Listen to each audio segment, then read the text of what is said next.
Nature is not a place to visit, it's our home. Nature is all that we see. Animals, insects, disappearing into their surroundings, using deceptions, disguises, lures. Nature is all that we hear. The call of an eagle, the hiss of ocean spray, the rumble of thunder, the doings of a cricket. The wonderful beauty of nature, the crucial, fragile affinity between animal life and their environment. All of this is World of the Wild.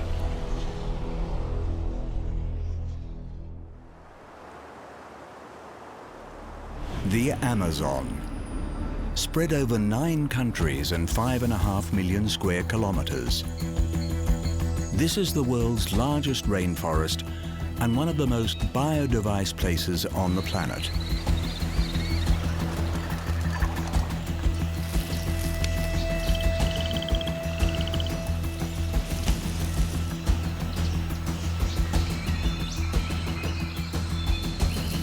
Teeming with life, much of which is still unknown to science, this episode examines some of the Amazon's most iconic inhabitants. The colossal anaconda, the easygoing sloth, the cold-blooded caiman, the hair-raising tarantula, and the mysterious Amazon River dolphin.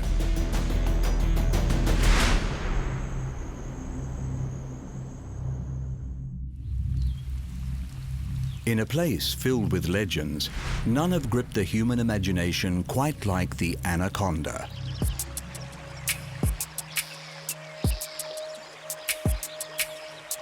With a stranglehold over the twisting morass of swamps, marshes and streams that comprise the Amazonian wetlands, the anaconda family consists of 5 species, among them the largest snake in the world.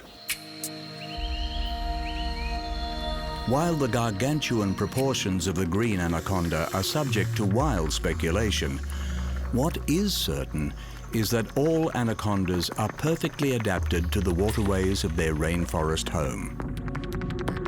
Relatively slow and cumbersome on the land, the anaconda utilizes the murky river system to travel effortlessly and to hunt with ruthless efficiency. Able to remain submerged for over 10 minutes, they are expert hunters of the fish, turtles and caiman that inhabit the abundant waters of the Amazon.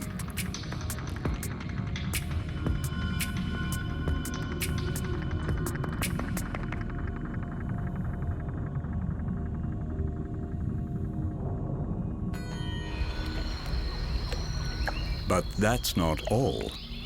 The entire jungle ecosystem is dependent on its waterways, and here, the waterways give the anaconda license to rule.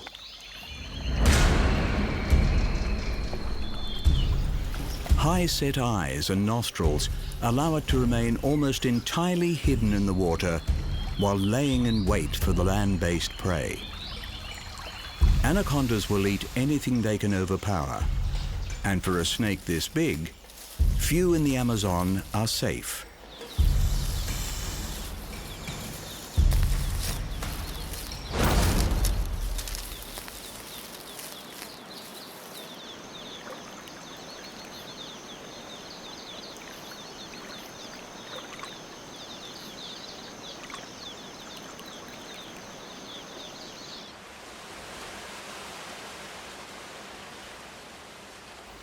Like all reptiles, anacondas are ectothermic, obtaining their body heat from their environment.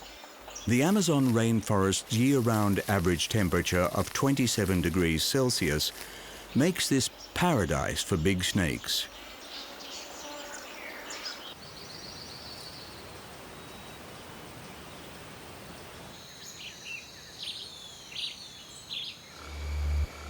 Beneath the thick jungle canopy of the Amazon, darkness comes quickly.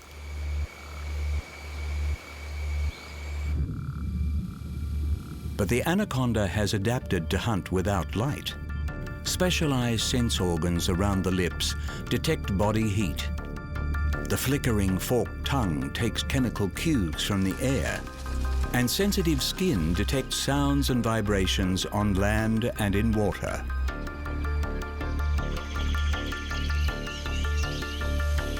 Latching onto its prey with hundreds of razor-sharp teeth, it's not the anaconda's bite that kills. A non-venomous snake, the anaconda employs its long, muscular body to coil around its jungle prey and patiently suffocate them.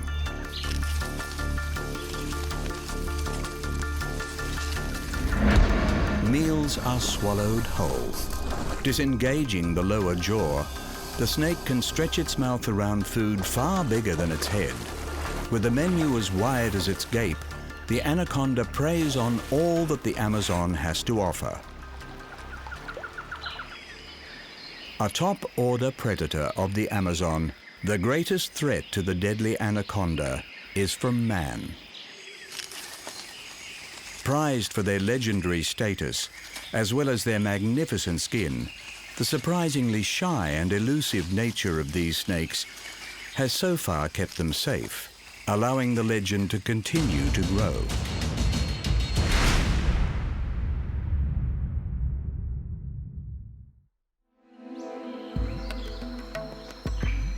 From the waters to the trees, the Amazon rainforest is a densely interwoven ecosystem, and one humble creature is the true embodiment of this.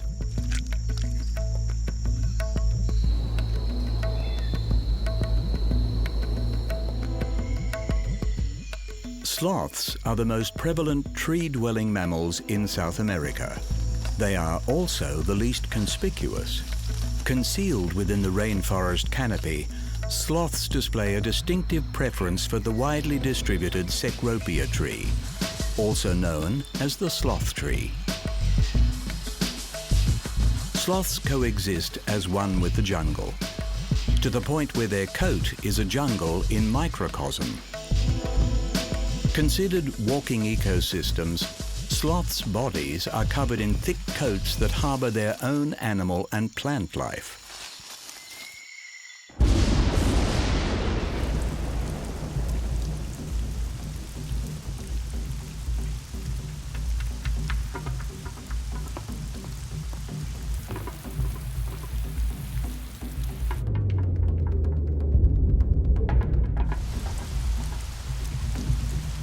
With the Amazon's almost daily rainfall and high humidity, the sloth provides a hairy habitat for moisture-seeking moths, beetles, cockroaches, and a specialized form of algae.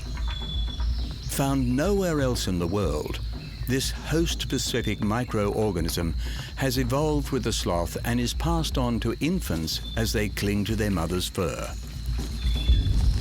While the algae aids in camouflage, this symbiotic relationship also extends to the sloth's diet. As folivores, the sloth's main food source is leaves, which are not only tough to digest, but provide little energy. By growing and consuming their own algae gardens, sloths are able to boost their nutritionally poor diet.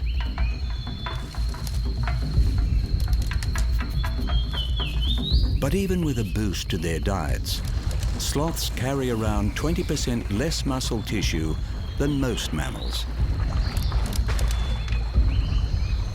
Lacking the ability to make a quick getaway, sloths are at the mercy of Amazon's many predators. Predators like the jaguar.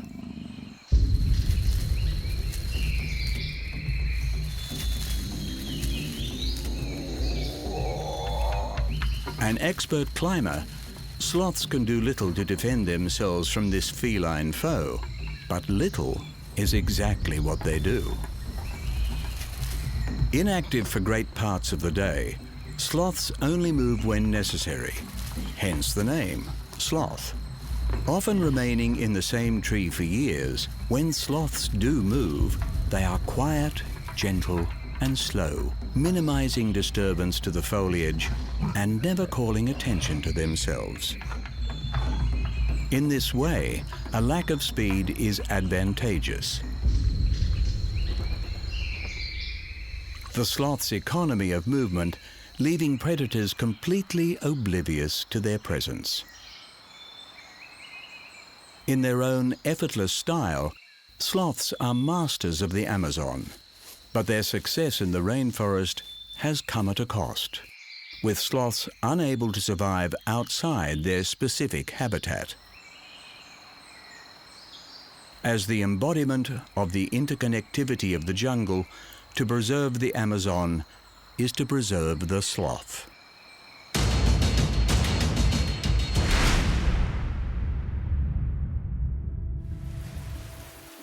The vast expanse of the jungle, its rainforest and river systems, its mangroves and marshes, has fostered a diversity of life and a diversity of caiman. Members of the ancient order of crocodilians, caiman are another apex predator of the Amazon's waterways. With 6 species, from the diminutive dwarf caiman to the mighty 5-meter-long black caiman, all are found in the Amazon. Once covering most of South America, the Amazon rainforest is over 55 million years old. Perfectly in tune with this ancient environment, the caiman's lineage is even more prehistoric, and they are considered among the most perfectly adapted creatures on the planet. Propelling themselves through the water with their thick, powerful tails and webbed feet, caiman are excellent swimmers with dominion over the Amazon's rivers and lakes.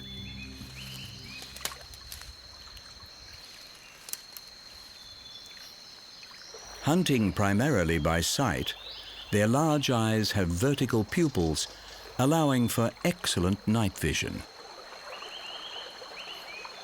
An additional transparent eyelid grants protection and clearer vision while stalking beneath the surface of the Amazon's waterways.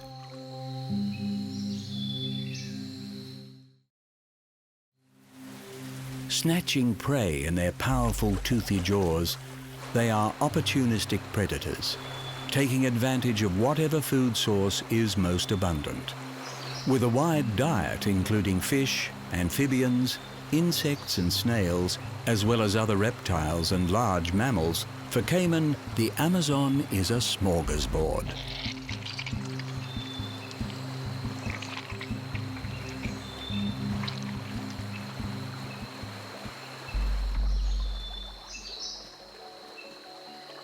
But the Amazon also knows privation. During the annual dry season, the waters recede and ecosystems once connected by floodplains and streams become cut off, reducing the caiman's hunting grounds. But caiman are equipped to wait the dry season out, able to go for months without food.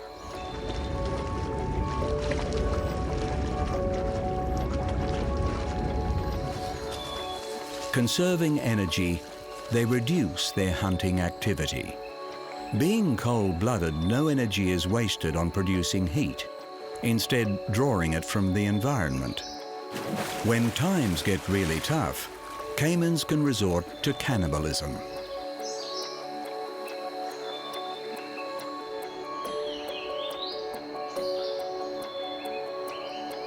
Climate change poses a more existential threat. The sex of crocodilians is determined by temperature while incubating in their eggs. When held at around 30 degrees Celsius, hatchlings tend to be female. Just 4 degrees higher, and the hatchlings are predominantly male. With global warming, scientists are concerned about the possibility of an overpopulation of male caiman. Will this ancient species be able to adapt to a rapidly changing world? Caiman have bounced back before. Once hunted to near extinction for their valuable leather hide, this led to an imbalance in the Amazon ecosystem.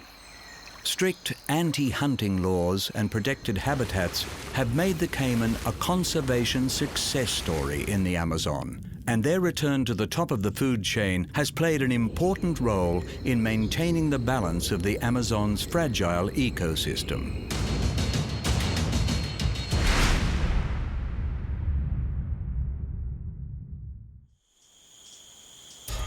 In the dark of the Amazon undergrowth, a whole other world exists. With sunlight blocked out by the thick rainforest canopy above, this shady, humid environment is littered with decomposing plant and animal matter, returning nutrients to the jungle ecosystem.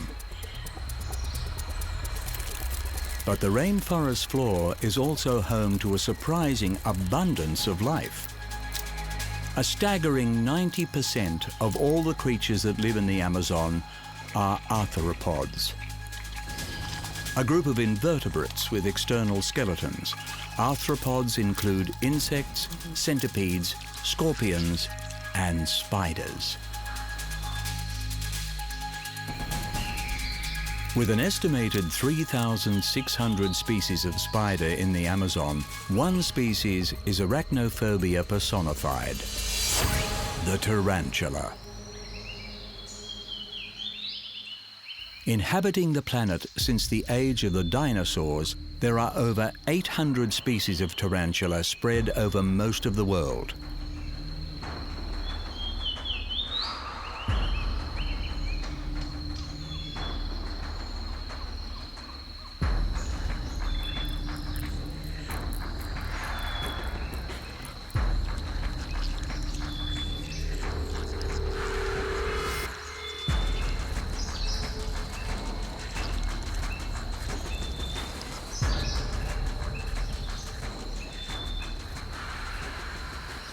Tarantulas are the biggest of the spiders, and the biggest of the big are found in the Amazon.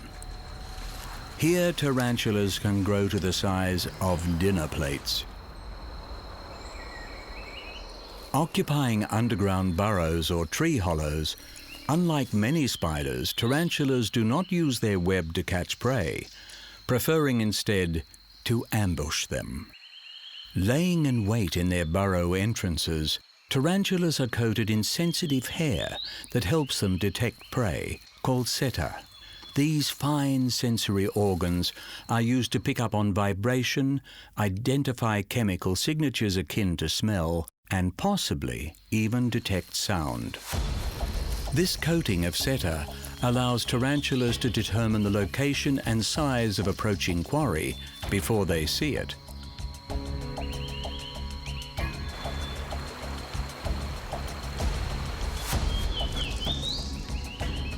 The typical tarantula diet consists mainly of insects, frogs, small lizards, and even mice. The enhanced proportions of Amazonian tarantulas means that they are capable of tackling larger preys.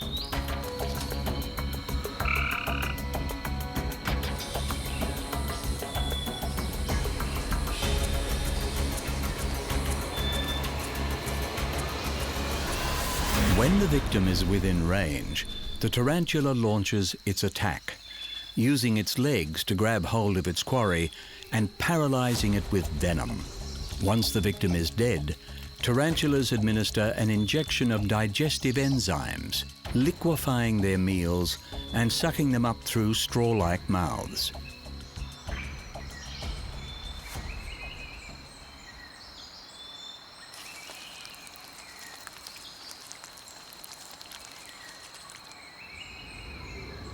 Despite the tarantula's fearsome appearance, they pose little threat to man.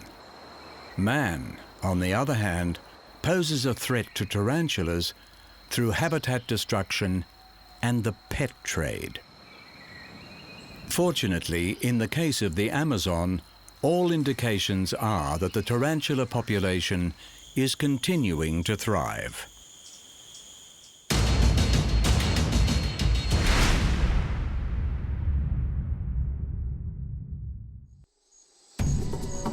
Draining 40% of South America, each year the waters of the Amazon River burst their banks, transforming lowland jungles into enormous floodplains.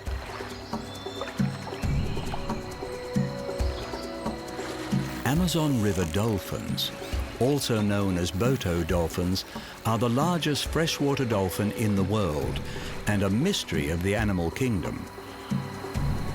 While much remains unknown about these unique creatures, they are the unlikely specialists of the Amazon River. Botos live their entire lives in the turbid waters of the Amazon and its tributaries, leading to a set of very specific adaptations. The Boto's long, broad flippers and low dorsal fin grant it extreme maneuverability even in shallow water.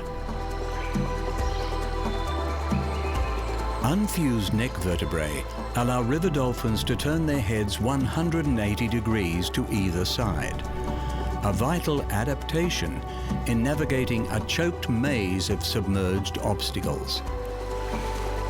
Sweeping their heads from side to side, the Botos employ an advanced echolocation system to navigate and to locate prey with pinpoint accuracy.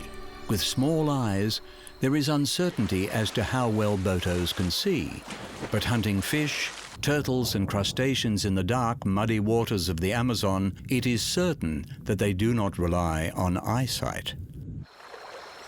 An enlarged hump on their heads helps focus their sonar, and an elongated snout enables the dolphin to extract food from hiding places in hollow logs or submerged thickets of vegetation. However, these specialized adaptations have come at a cost: speed. River dolphins are far slower than their distant relatives in the oceans, but being slow does not disadvantage the Boto because, within the Amazon, it has no natural predators.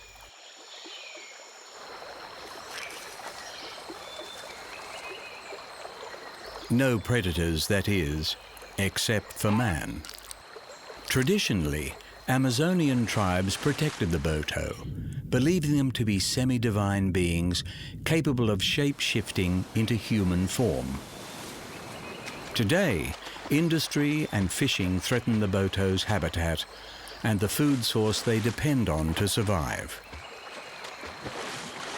Climate change is another threat, placing an additional strain on fish stocks and bringing unpredictability to the Amazon's annual floods. Unable to survive in salt water, the Amazon River dolphin has nowhere else to go. With the population of this mysterious species difficult to determine, the only sure way of protecting them is the preservation of the Amazon's precious river ecosystems.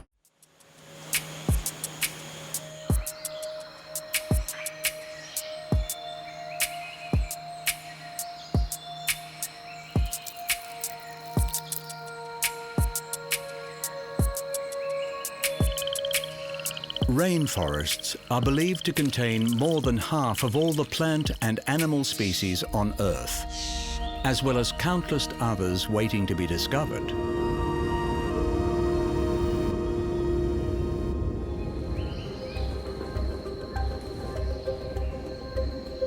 In the case of the Amazon, we have seen the anaconda, the sloth, the caiman, the tarantula, and the Boto dolphin.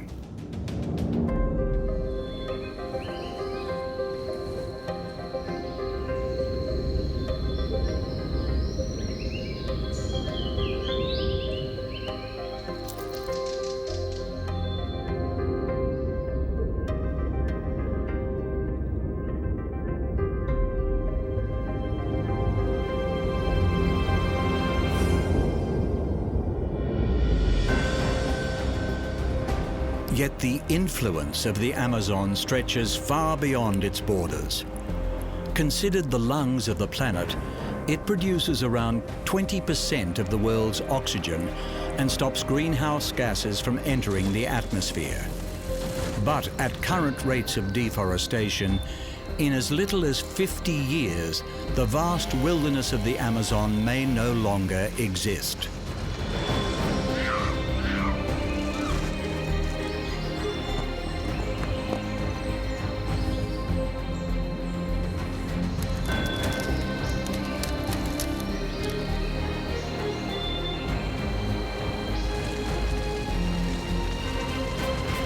Conservation efforts have been successful in reducing deforestation, but the Amazon is still shrinking. The planet needs its lungs, now more than ever, and greater protection is required to sustain the Amazon in order for it to continue sustaining us. Nature is not a place to visit, it's our home. Nature is all that we see. Animals, insects, disappearing into their surroundings, using deceptions, disguises, lures. Nature is all that we hear. The call of an eagle, the hiss of ocean spray, the rumble of thunder, the doings of a cricket. The wonderful beauty of nature, the crucial, fragile affinity between animal life and their environment. All of this is World of the Wild.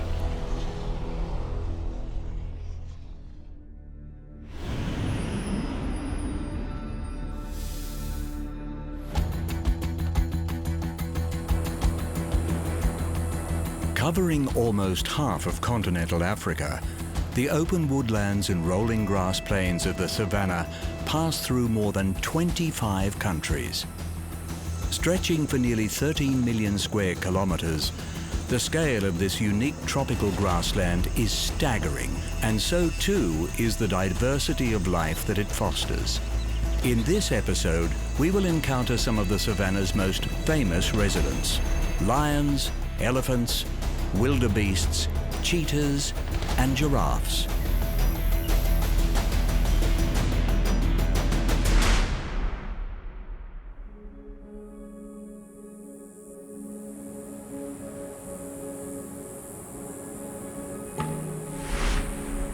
The huge expanse of the African savanna is presided over by the king of beasts, the lion.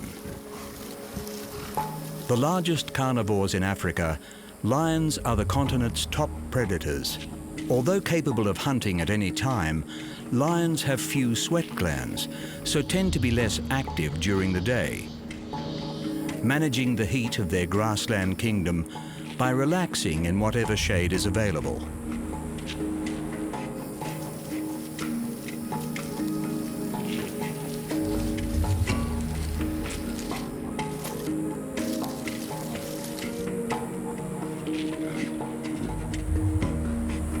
Like all cats, lions are creatures of leisure, sleeping around 20 hours every day.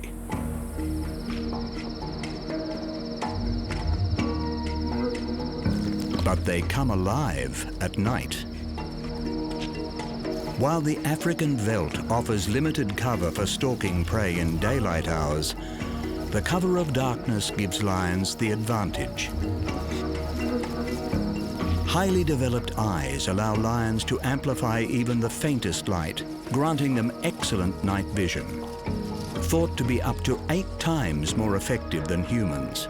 And with eyes set in the front of their heads, these big cats also have enhanced depth perception, allowing them to more effectively gauge distance as they close in on their prey. Whether hunting by night or day, the lion's deadly technique is unaltered. Launching short, violent attacks from close range, they utilize their bulk to overpower prey. Sinking in their long, retractable claws, they employ their muscular forelimbs and shoulders to pull down their quarry before finishing the job with powerful jaws, closing off the airways to asphyxiate their unfortunate victim.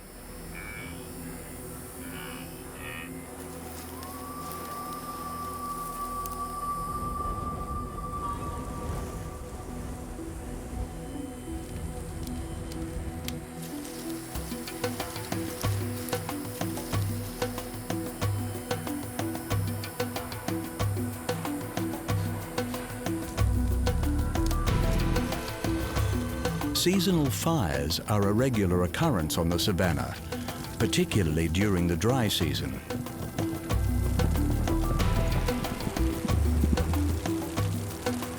With enough warning, lions and other large animals are able to find safe refuge, and while the grass stems are consumed in the flames, the underground roots are unharmed and quickly spawn new growth. As proficient as lions are at hunting, it remains a costly and unreliable practice in this exposed environment.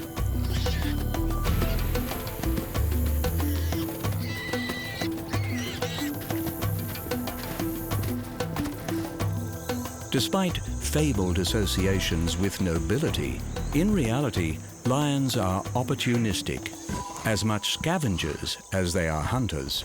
Scanning the open African skies for the circling vultures that indicate fresh kill, lions have no compunctions when it comes to stealing carcasses from other predators. The only cats to live in groups, the lion pride is a family unit with distinctive roles for each member. Encumbered by their heavy manes, males are inefficient hunters. Thus, the majority of hunting duties falls to the lionesses. While the cubs are free to play and learn from their elders, the male's role is to defend their pride's territory, which can extend for hundreds of kilometers. Around 10,000 years ago, lions were among the most widespread land mammals on the planet, second only to humans. Today, the African grassland is one of their remaining strongholds, and this habitat is under threat of human expansion. Local enforcement of anti-hunting laws has proven successful in preserving lion numbers, but the savanna itself must be protected in order to fully serve these kings of the wild.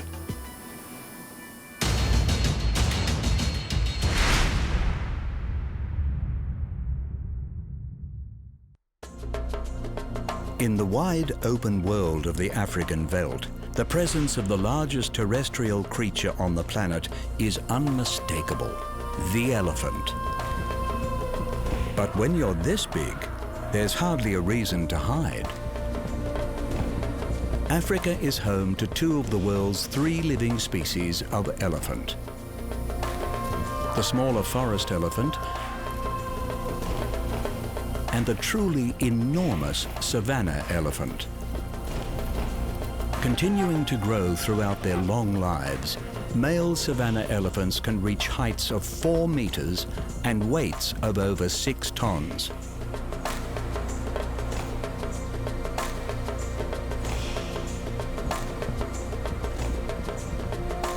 Relatively slow-moving and conspicuous amongst the low-lying grassland of the veldt, their sheer size affords protection from the savanna's myriad predators.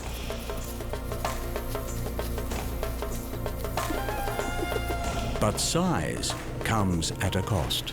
The huge volume of food required to sustain their frames means that elephants must spend around 20 hours every day grazing, consuming hundreds of kilos of vegetation in the process.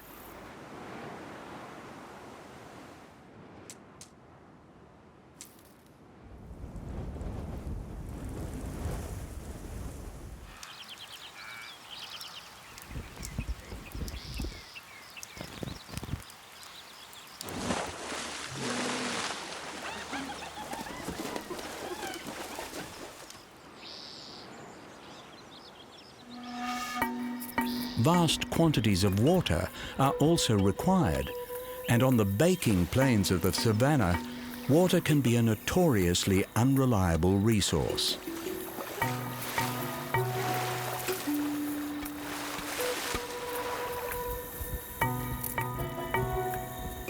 The elephants have a solution: their trunk.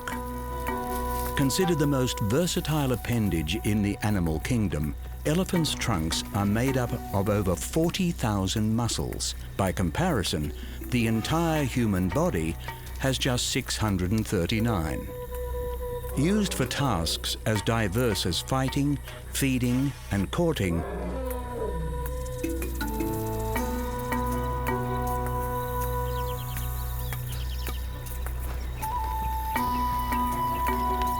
The trunk is also a supreme organ of smell, and elephants are able to use their trunks to detect water over 19 kilometers away.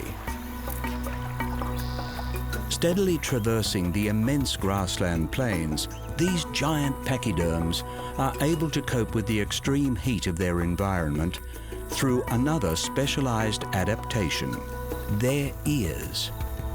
Resembling the shape of continental Africa, the Savannah elephant's enlarged ears not only enable a heightened sense of hearing, but also an efficient cooling system.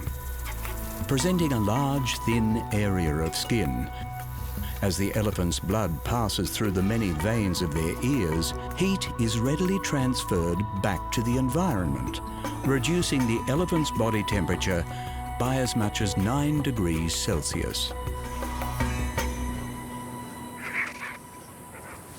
Perhaps the elephant's greatest adaptation to their environment is their brain. Highly intelligent, elephants have the largest brain of any land animal. As long-lived animals, the elephant's famous long memory is a vital asset. Guiding herds through times of drought by recalling the location of distant water and food sources unvisited in decades. The complex social bonds of elephant herds are also served by complex brain functions, allowing behaviors associated with grief, humor, and possibly even language. One adaptation that has not served the elephant well is their tusks. Used to clear debris, dig for food, and in fighting, these elongated teeth are made of ivory and are highly valued by humans. Hunting for ivory decimated African elephant populations until restrictions on the international ivory trade stopped the decline. Today, there are positive signs, with elephant numbers stabilizing. But poachers continue to threaten elephants, and constant vigilance is required to protect them.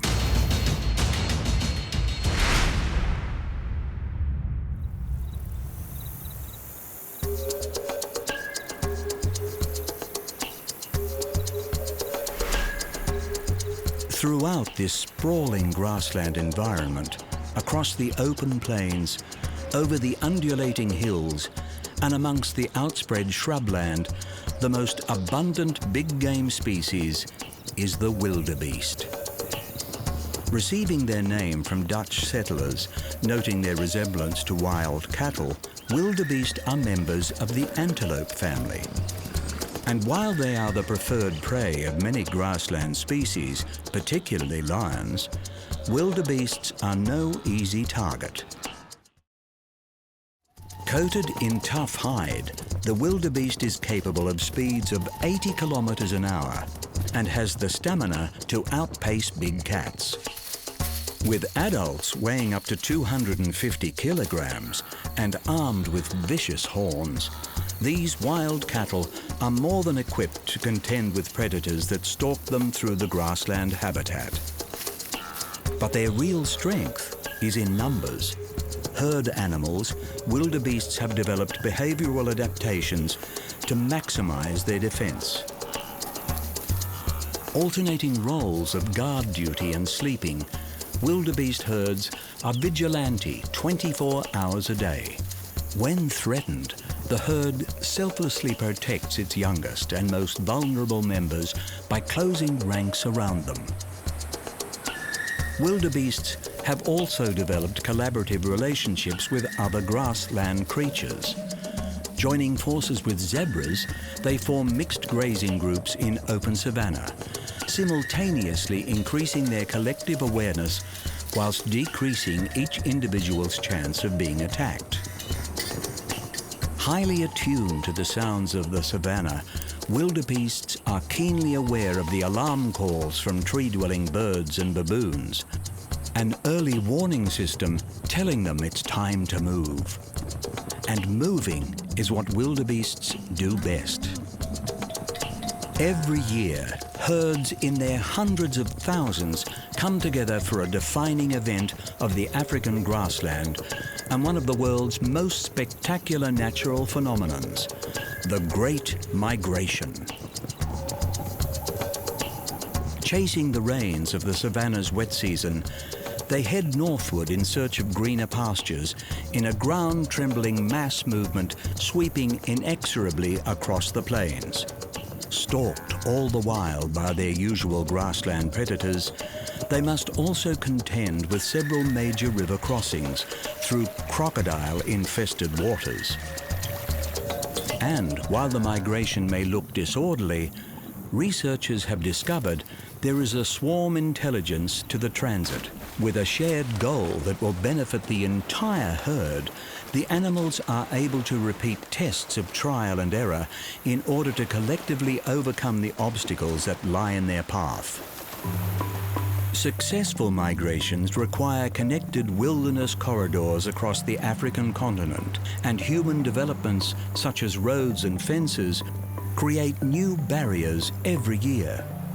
Yet there is evidence that the collective intelligence of wildebeests is adapting to this human influence, with migration pathways ranging wider to avoid human encroachment. Beyond the big cats that hunt them, there is another threat to wildebeests, namely agriculture.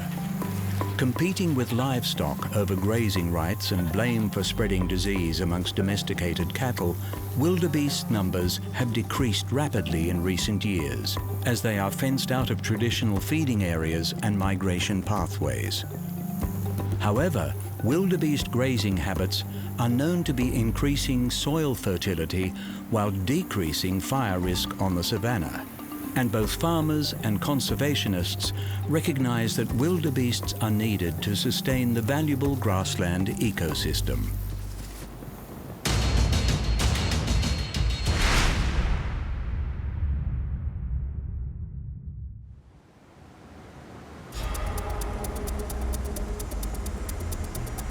In an environment characterized by its wide open spaces, speed is a highly prized asset.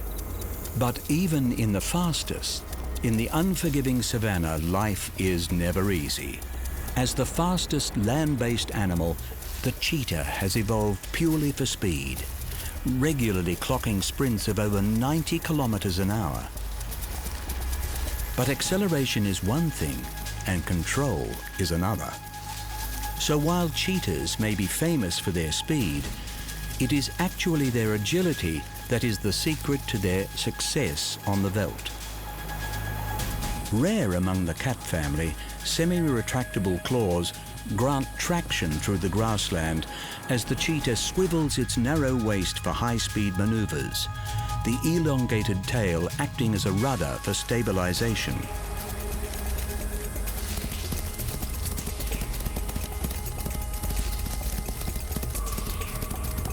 One of the smallest of the big cats, the thin-framed cheetah can only target medium-sized prey and is poorly equipped to defend itself. Losing around 50% of their kills to the many larger predators of the veldt, cheetahs have had to make behavioral modifications to survive. Hunting in the morning or late afternoon to avoid competition, cheetahs eat their kill immediately to maximize feeding time before they can be chased off. Despite these adaptations to life on the savanna, cheetahs are only successful in around half of their hunts. Until recently, it was incorrectly believed that the reason for cheetahs pulling out of the chase was because they overheated in the African sun.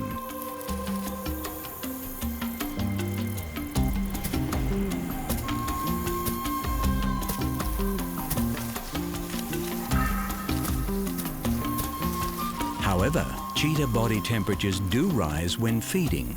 This is when cheetahs are at their most vulnerable, at risk of being set upon by other carnivores competing over the grassland's limited food resources. For an animal that relies entirely on speed and agility, any injury is potentially life-threatening for a cheetah, and they must be especially vigilant when feeding, ever ready to employ their speed defensively for a quick getaway. Having evolved so specifically, of the big cats, cheetahs are considered the least capable of adapting to change. Even in Africa's nature reserves, where other cats flourish, cheetahs face greater pressure from their larger competitors and are pushed outside the boundaries, coming into conflict with farmers. Facing extinction in much of Africa throughout the 20th century, small cheetah populations held on and have even made a comeback in certain countries. While cheetahs may not find it easy to adapt to their changing world, for now they continue to scrape by.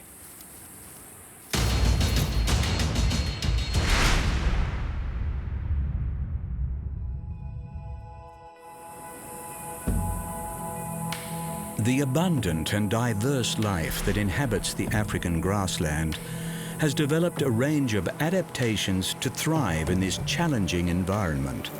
So not only is the veldt home to the fastest and largest animals on the planet, it is also home to the tallest, the giraffe.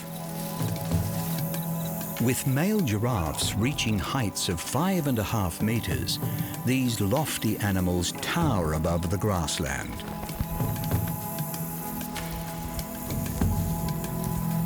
But despite their size, they can be surprisingly hard to see. Their distinctive coat patterns, unique to each individual giraffe, serve to break up their huge outlines, allowing them to blend in with the savanna woodlands. This camouflage is particularly important to young giraffes who are more vulnerable to predators before they reach full size. Stretching to just short of 2 meters and weighing 270 kilograms, the giraffe's neck is its most distinctive adaptation. It is also somewhat of a mystery.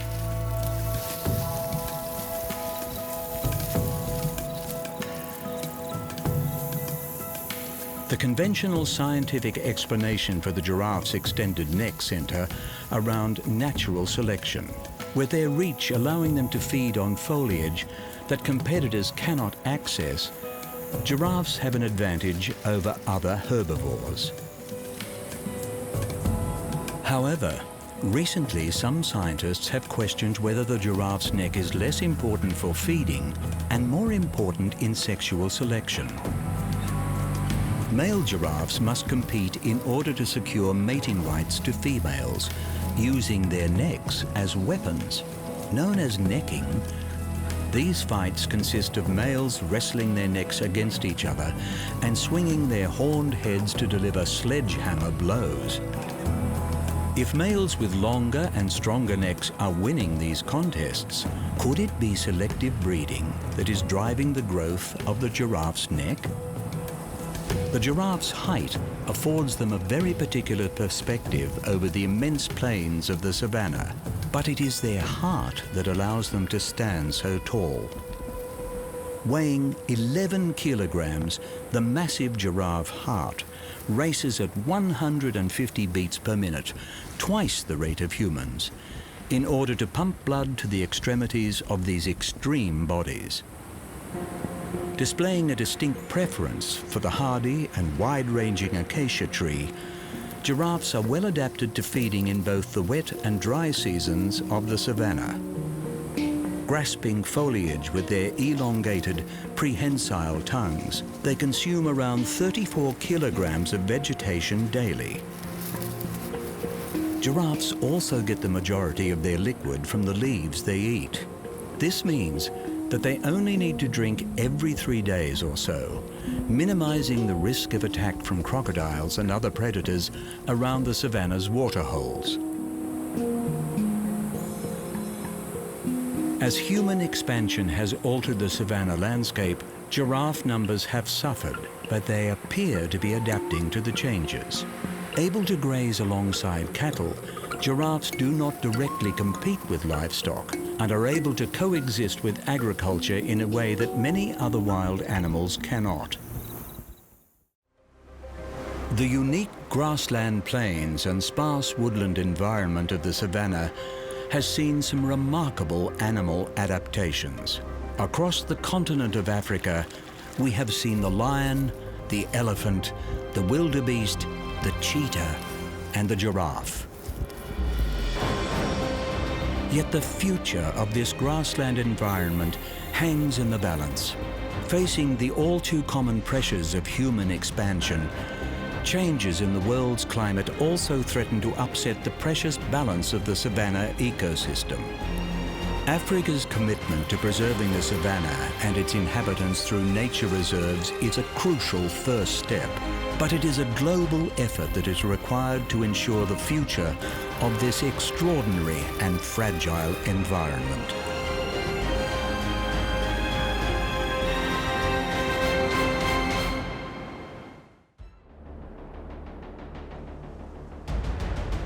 Nature is not a place to visit, it's our home. Nature is all that we see.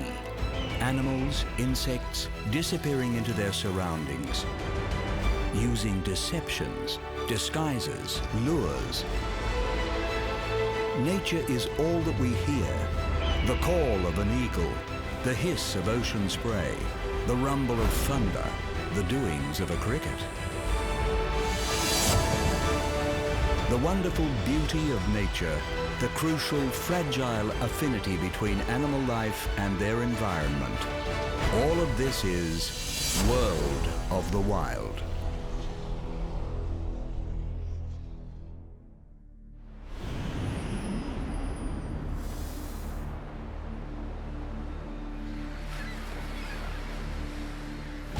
The Great Barrier Reef. The largest coral reef system in the world, it stretches for over 2,300 kilometers along the east coast of Australia.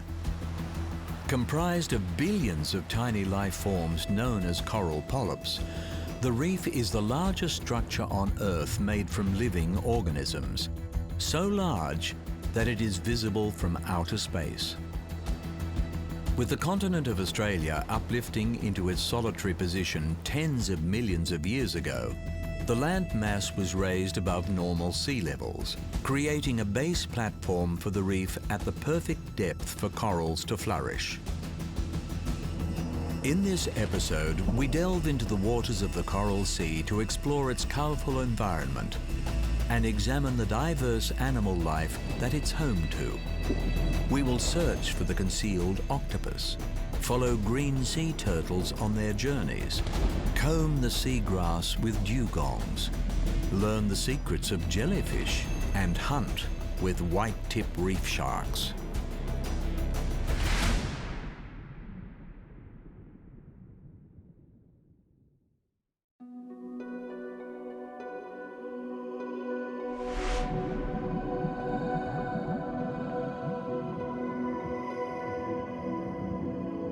Teeming with life, the Great Barrier Reef supports a densely interwoven ecosystem. Taking advantage of the coral infrastructure, octopuses are among the most intelligent and versatile of the reef's inhabitants. Perfectly adapted to life among the nooks and crannies of this maze-like construction of the reef system, octopuses lack any sort of skeleton, making them remarkable contortionists. Squeezing into the most improbable spaces, the octopus is able to both protect itself from predators and launch ambush attacks on passing prey. All octopuses are venomous, but one takes this adaptation to the extreme, the blue-ringed octopus. Despite their small stature, blue rings are one of the world's most venomous marine animals. Powerful enough to kill creatures far larger than itself, at any one time a single blue-ringed octopus carries enough venom to kill 26 humans within minutes. Navigating the reef system by expelling water in a form of jet propulsion, the blue ring spends the majority of its time hiding in the coral crevices.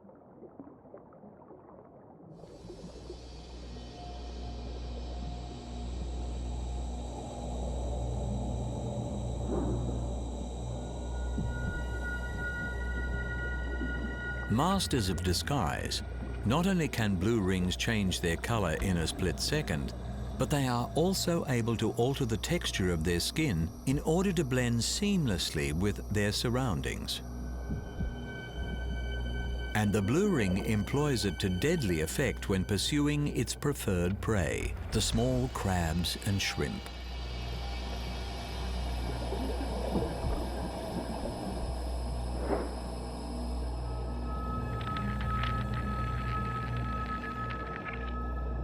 Hunting by vision, when stalking prey in the open, the blue ring blends so effectively with its environment that it can steadily approach its quarry and attack before the victim knows what hit it. Seizing prey with its tentacles, the blue-ringed octopus uses its horny beak-like mouth to puncture through the crustacean's exoskeleton and deliver a different kind of venom. Reserving their most potent venom for self-defense, blue rings administer a less potent toxin in hunting. The effect is the same, paralyzing the victim in seconds and allowing the octopus to safely consume its quarry. Facing few threats in the wild, the greatest danger to the blue-ringed octopus is the degradation of its ocean habitat. In the case of the Great Barrier Reef, the coral that underpins the entire ecosystem faces an uncertain future. With 80% of the land adjacent to the reef used for farming, the runoff from fertilizer and pesticides is a major health risk for the reef and the life it supports. As the connectivity between the environments of the land and the sea are becoming more widely understood, integrated management plans are needed to ensure the future of the blue ring, the reef, and all the life it supports.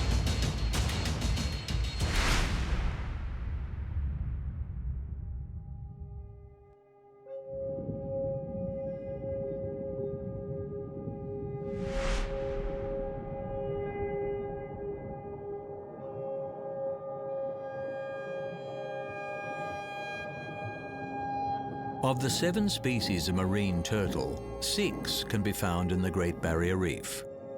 The most abundant of these is the green sea turtle, which has its nesting grounds on the islands of the reef system.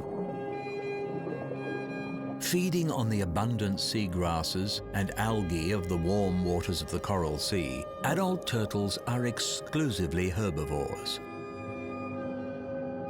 Juveniles, however, have a broader, more carnivorous diet, targeting animal life including crustaceans and jellyfish. Whether in the open water or tucked into the crevices of the reef system, green sea turtles know few natural predators, thanks to the evolution of their shell. Streamlined for effective swimming, this armored carapace encloses the vital organs and is all but impenetrable to attack. Only large sharks stand a chance against the robust shield, and even then, green sea turtles can be surprisingly difficult to catch. Despite their slow-moving reputation, turtles are powerful swimmers, and when threatened, employ their paddle-like flippers to reach underwater speeds of over 55 kilometers an hour. For these migrating turtles, the Great Barrier Reef is not just a breeding ground, but a cleaning station. Throughout the reef system, turtles have developed a symbiotic relationship with various species of cleaning fish. This mutually beneficial arrangement sees the fish given an easy feast and the turtles relieved of the tiny parasites that come to congregate on their shells.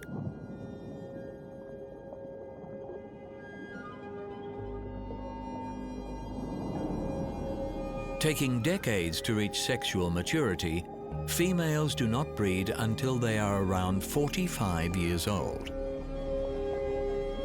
And while males annually visit the sheltered breeding sites of the Great Barrier Reef, females only breed every 2 to 4 years.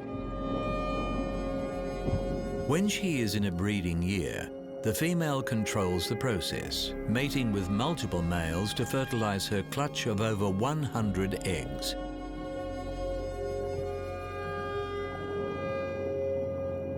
Then, along with her fellow gestating females, she makes the arduous journey to the surface.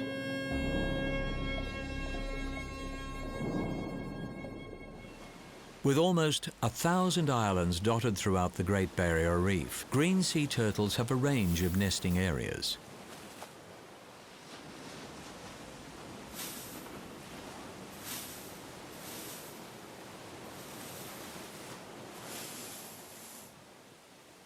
Graceful creatures in the sea, the laying females face an exhausting journey on land as they drag their near 200-kilogram bulks up the beaches in order to bury their nests beneath the sand.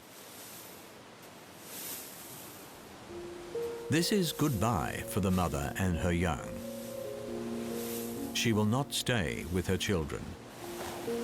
Instead, she is heading back to the waters of the Coral Sea.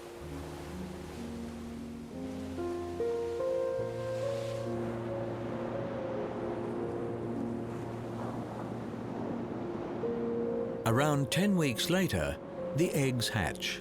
Surfacing en masse, they make their perilous journey back to the sea. This process of crossing the beach is thought to imprint the hatchlings with the cues they need to find their way back when it is their time to breed.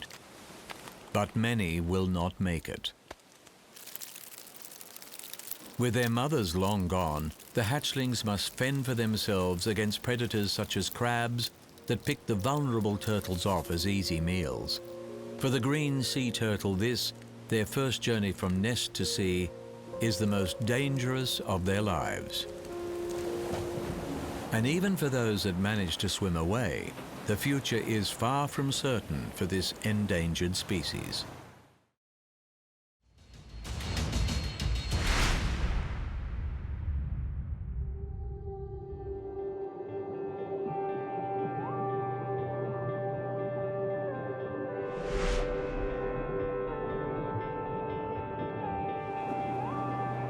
The Great Barrier Reef ecosystem is not all about coral, with shallower sections of this marine environment encompassing large sandy tracts dominated by seagrasses and other plant species. Specialized for life in this niche environment of underwater meadows is the sea cow, otherwise known as the dugong. Capable of diving to almost 40 meters, these oxygen-breathing mammals prefer the shallower waters between the reef and coastline. Here, in depths averaging 10 meters, the seagrass beds they depend on are most abundant. Highly specialized marine herbivores, dugongs have adapted perfectly to their grazing lifestyle. Their elongated snouts face downwards, ending in enlarged, muscular upper lips. Pressing these lips to the seafloor, they sift through and pull out entire plants, including the roots, shaking them free of sand before ingesting large mouthfuls. While they may look like giant vacuum cleaners running indiscriminately along the seafloor, in the Great Barrier Reef, the dugongs avoid bulk eating by targeting high nitrogen, low fiber varieties of seagrass. Coastal development, boat traffic and pollution all degrade seagrass communities, and it is these anthropogenic factors that are endangering the future of the dugong.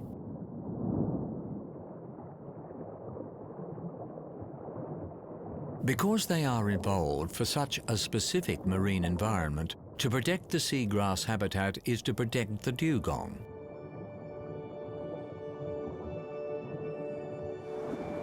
Social animals, dugongs are rarely seen in large numbers because of the lack of seagrass beds to support them. However, in times of plenty, herds in their hundreds have been witnessed coming together.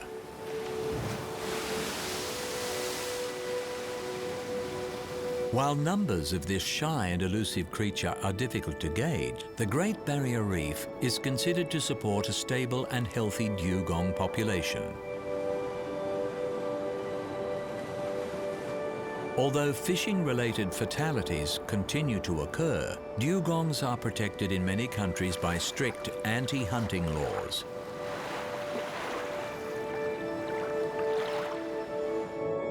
slow-moving creatures, the average speed of a dugong is just 10 kilometers per hour, even less when feeding. This gentle pace allows for fish such as remoras to travel with the dugongs, cleaning them of the parasites that settle on their skin.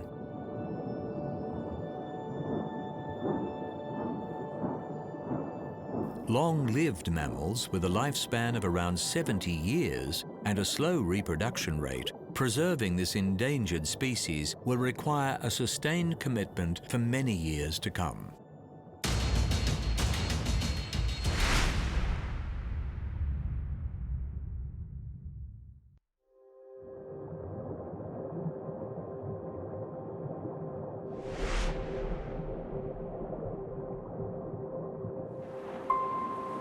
The corals of the Great Barrier Reef are living things, made up of colonies of thousands of organisms growing over the calcified remains of their ancestors. Linked by their simple anatomical design and carnivorous feeding habits, corals are part of a group of animals called cnidarians.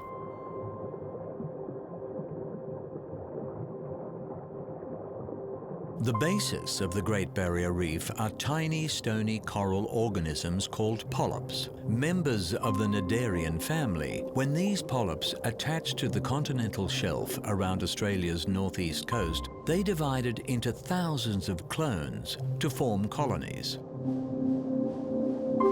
As polyps are soft-bodied, they secrete a protective limestone skeleton around themselves, and in this way, the reef was formed over millions of years by billions of polyps. Gradually growing by around a centimetre each year, the coral reached up toward the light like trees in a rainforest, and once at the surface, spread outward to create the stunning formations we know today.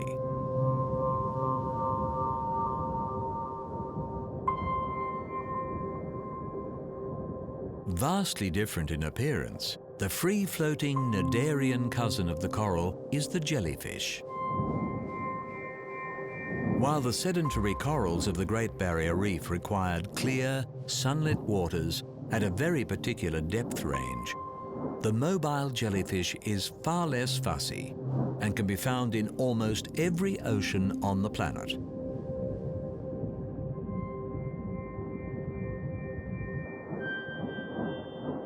A non-polyp form of cnidaria, the name jellyfish is somewhat of a misnomer. As invertebrates, they lack a spine and therefore are not true fish. Fish they may not be, but jellies are actually the most energy-efficient swimmers in the ocean. While they lack speed and have only limited control over their movement, the jellyfish's pulsating motion creates a tiny vortex effect in the water, demonstrated to provide effective transport with a minimum energy output. As carnivores, jellies feed on the plankton, crustaceans, even other jellies that are abundant throughout the reef.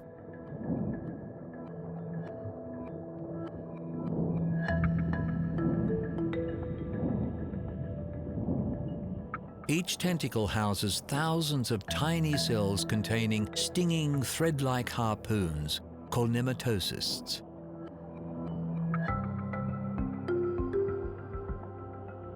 When a tentacle happens to brush against prey, the nematocysts uncoil, piercing the victim's flesh and injecting their paralyzing venom.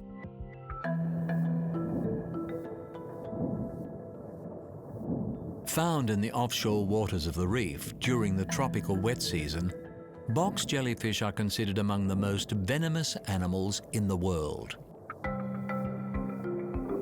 While jellies feed on small fish, certain fish species of the reef have evolved a symbiotic relationship with their would-be predator. With an immunity to the stinging nematocysts, these fishes shelter among the otherwise deadly tentacles, gaining protection from other ocean predators. Having wandered the seas for over 500 million years, jellyfish are considered the oldest multi-organ animal on the planet. In evolutionary terms, simplicity is often the best.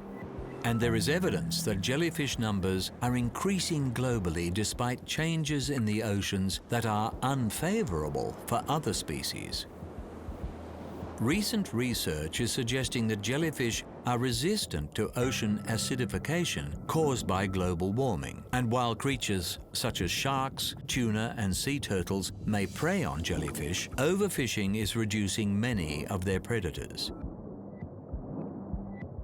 So, while greenhouse gases and intensive fishing are having a harmful effect on the reef and most of the life it harbors, it seems that the humble and ancient jellyfish is able to float on as it has for millennia.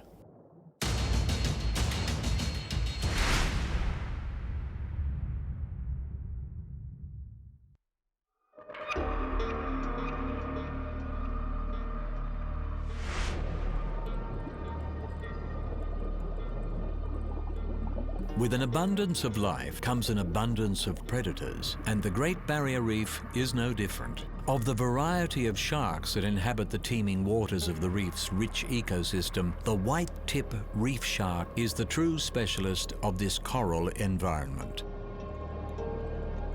One of the most common sharks found on the reef, the white-tip is relatively small, around 1.5 meters in length, and has a slender build which allows it to pursue prey through the cracks and crevices of the coral. In fact, the white-tip's lithe, elongated body is so specifically designed for hunting in tight spaces that it must swim with a strong undulating motion, making it quite clumsy in open water hunting. Although vulnerable to predation from other, larger shark species, white-tip reef sharks remain an apex predator on the Great Barrier Reef, controlling populations of fish, crustaceans, and octopuses. While they may hunt opportunistically during the day, white-tips are nocturnal creatures, and with the onset of dusk, the true nature of the white-tip is revealed.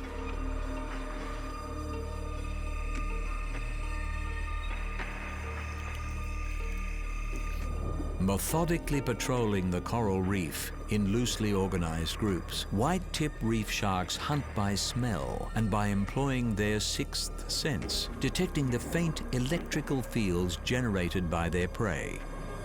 The white-tip's remarkable sense of electroreception allows them to locate creatures hiding or sleeping within the coral.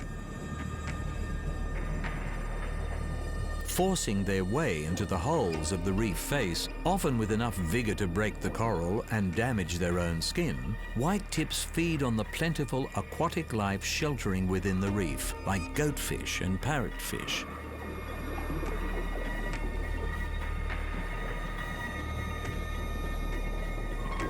Hunting in packs, the relentless white-tips work together to drive out prey but do not share the spoils.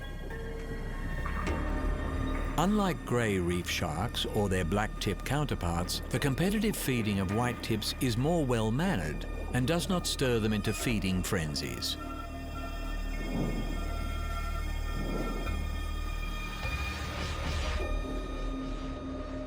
After dawn, the new day will find the sociable white-tips recovering from their busy nights. Resting in groups, they have the rare ability among sharks to remain motionless, pumping water over their gills to allow respiration.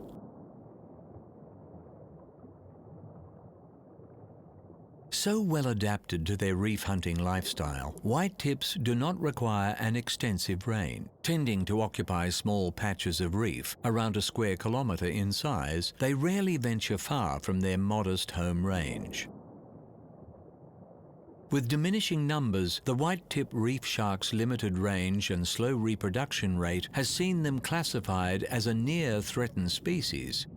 Fortunately, in the Great Barrier Reef, the no-entry zones boast populations 80% higher than in fishing zones, and this method of conservation has demonstrated a solution for preserving the species of expert coral hunters. Recognized as one of the 7 wonders of the natural world, the Great Barrier Reef is a beautiful marine environment brimming with life. In this episode, we have seen octopuses, green sea turtles, dugongs, jellyfish, and white-tip reef shark. Such an extensive reef system is subject to a range of challenges.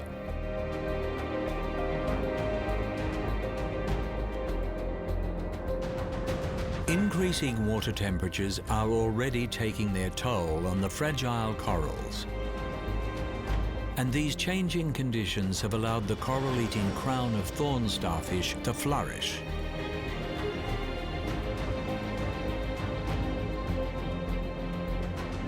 Considered rainforests of the sea, the shallow coral reef system is one of the most diverse ecosystems on the planet.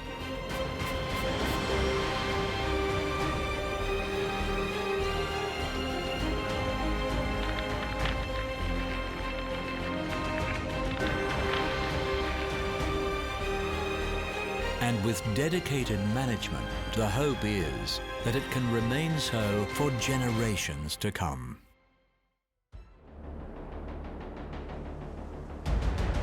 Nature is not a place to visit, it's our home. Nature is all that we see. Animals, insects, disappearing into their surroundings, using deceptions, disguises, lures. Nature is all that we hear. The call of an eagle, the hiss of ocean spray, the rumble of thunder, the doings of a cricket. The wonderful beauty of nature, the crucial, fragile affinity between animal life and their environment. All of this is World of the Wild.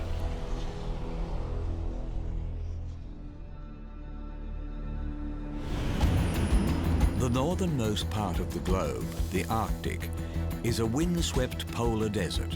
Here, during the brief summers, temperatures never rise above 10 degrees Celsius. While the long winters can average -40, it is one of the least hospitable places on the planet. Life here has developed remarkable responses to this icy environment. In this episode, we meet polar bears, walruses, killer whales, moose, and wolves.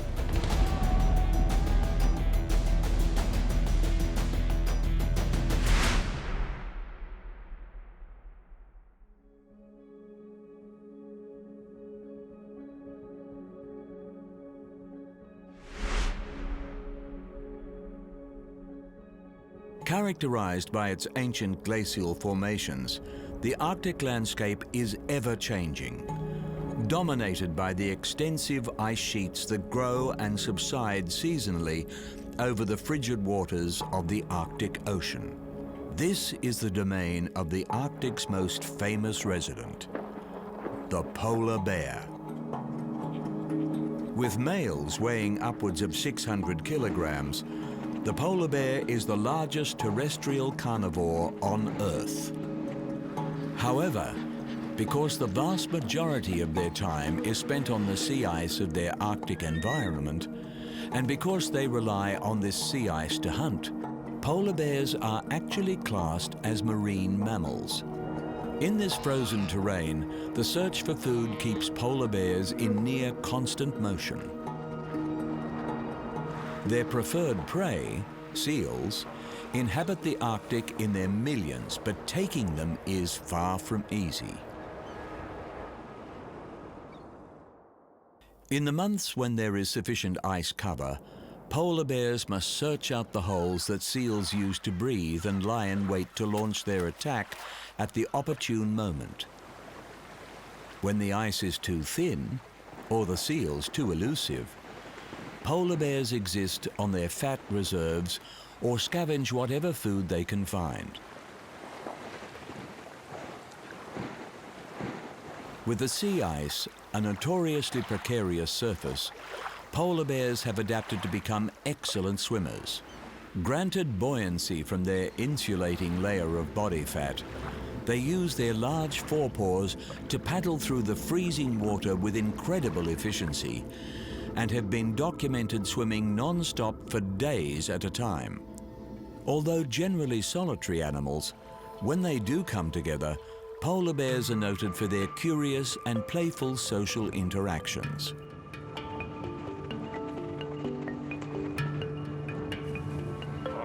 Young males especially can form friendship bonds and engage in play fights in order to prepare for mating competition later in life. Superbly insulated against the harsh Arctic winters, polar bears are active year-round.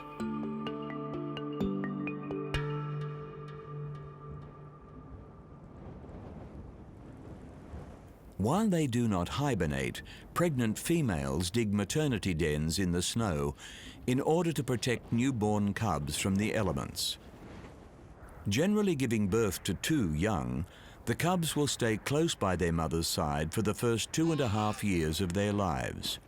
From her, the cubs will learn the necessary skills to hunt, forage, and survive in this most testing of environments.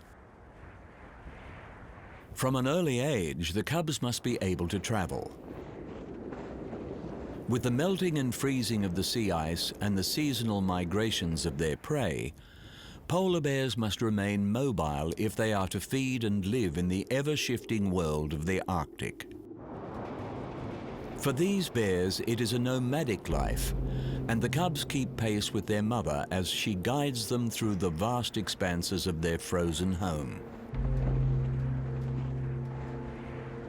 Enlarged paws with enhanced traction help her on the journey, distributing load over thin and slippery ice.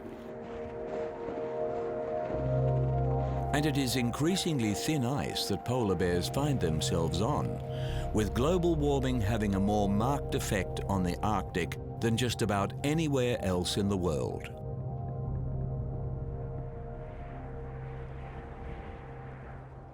Shrinking ice sheets equate to a shrinking habitat for polar bears, and with the ice breaking up earlier each year, their prime winter hunting season is also being reduced, driving bears to shore with insufficient food reserves to endure the lean summer months. Adapting superbly over tens of thousands of years to survive in the Arctic's narrow temperature band, the question of how the polar bear will respond to today's rapidly changing climate is yet to be answered.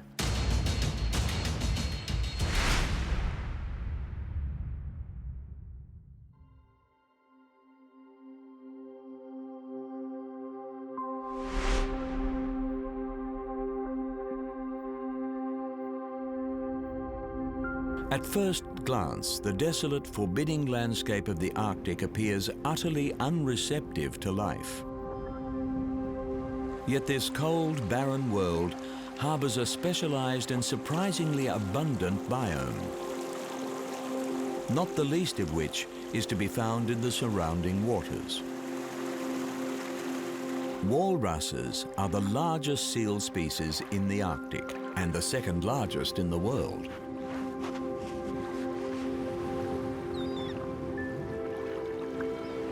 Social creatures, it is rare to see a walrus alone, but recent observations are indicating that onshore gatherings are increasing in size, with rising temperatures leading to reduction in the Arctic's ice shelves. The rocky beaches of the coastline are now hosting herds in their tens of thousands. Of the world's 5 oceans, the Arctic is the shallowest, and this is to the walrus's advantage. Feeding primarily on the shellfish found near the dark ocean floor, the easygoing walrus is able to nourish itself more effectively by taking longer dives to the lesser depths. Here, their characteristic whiskers come into play. These highly sensitive organs can detect mollusks and clams just a few millimeters in size, which the walrus then sucks the meat from with its powerful lips. After a successful feeding foray, walruses will haul themselves up out of the water, turning their rear flippers forward in order to walk on all fours. Once on terra firma, they will rest for several days, sometimes enjoying siestas of over a week before they venture again into the frigid waters.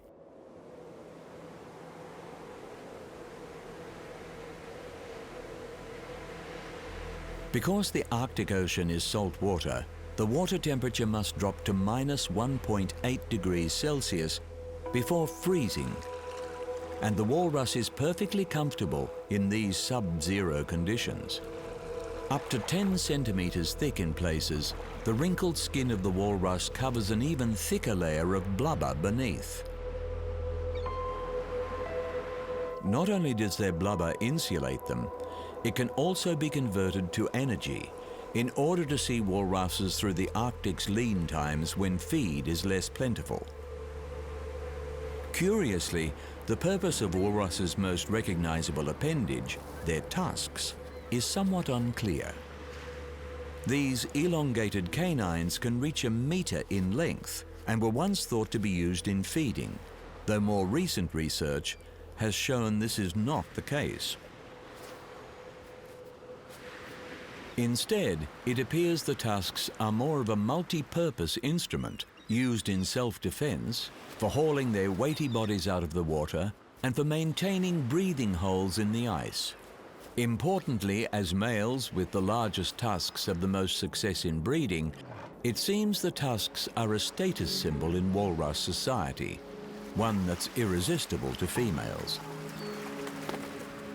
Weighing over a ton, due to their enormous size, adult walruses are rarely predated upon in the wild. During the 18th and 19th centuries, the demand for walrus products, including tusks and oil, saw the species severely overhunted by European sealers. With several resident populations driven to extinction, in the 20th century a ban on commercial walrus harvesting was put in place. Thankfully, the numbers have been able to recover, and these gentle giants can remain relaxed about their future in the Arctic.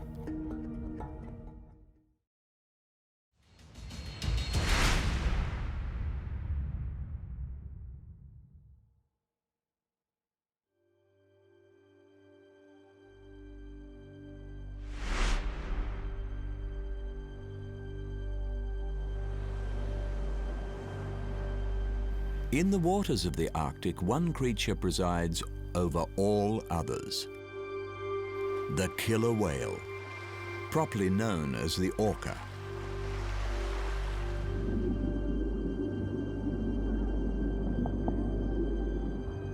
The imposing and unforgiving world of the Arctic is also a place of raw and profound beauty, with the haunting light display of the aurora borealis flowing across the skies overhead.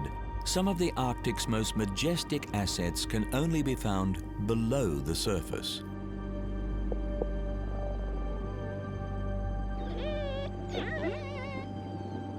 The largest members of the dolphin family, orcas, are actually more closely related to dolphins than they are to whales. And while they can be found in all the world's oceans, they remain a secretive species, and their migratory patterns are poorly understood by science. In the waters of the Arctic, orcas are considered frequent visitors rather than residents. Traversing the seas in complex, highly stable family groups, or pods, the social structures of orcas are comparable to highly intelligent terrestrial animals, including humans. As long-lived creatures, as many as 4 generations of a family can travel together, sharing the care of the young and working in synchrony to form ruthless and efficient hunting parties. In the Arctic, the abundant resident seal colonies make up the preferred diet of killer whales, with seals seeking refuge from these marauding predators on the shoreline. Orcas have developed a remarkable hunting strategy.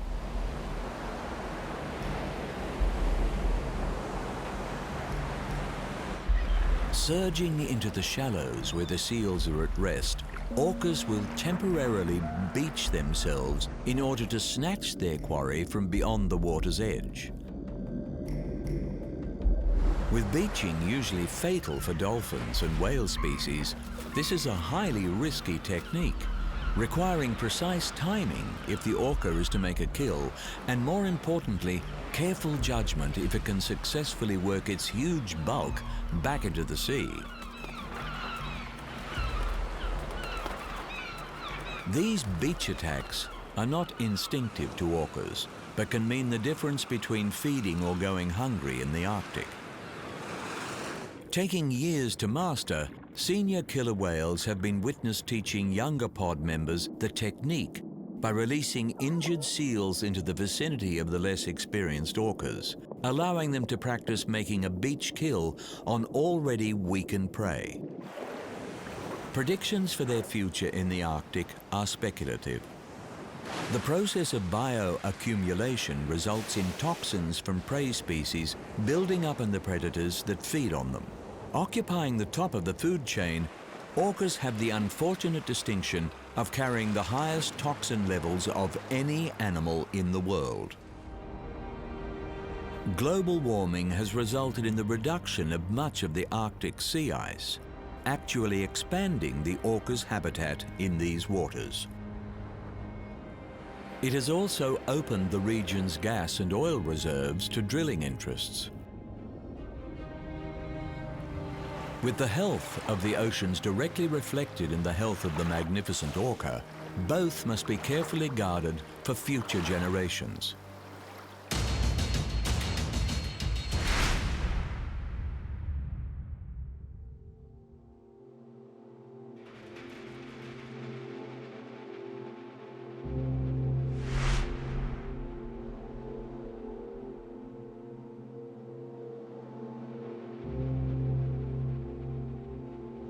Also known as Arctic elk, the largest member of the deer family, the moose, is a true Arctic survivor.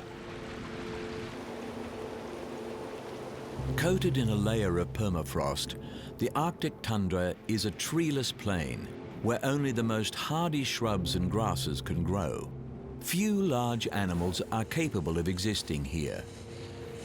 But dividing their time between the most luscious subarctic forest surrounds, moose are frequent inhabitants of these exposed plains.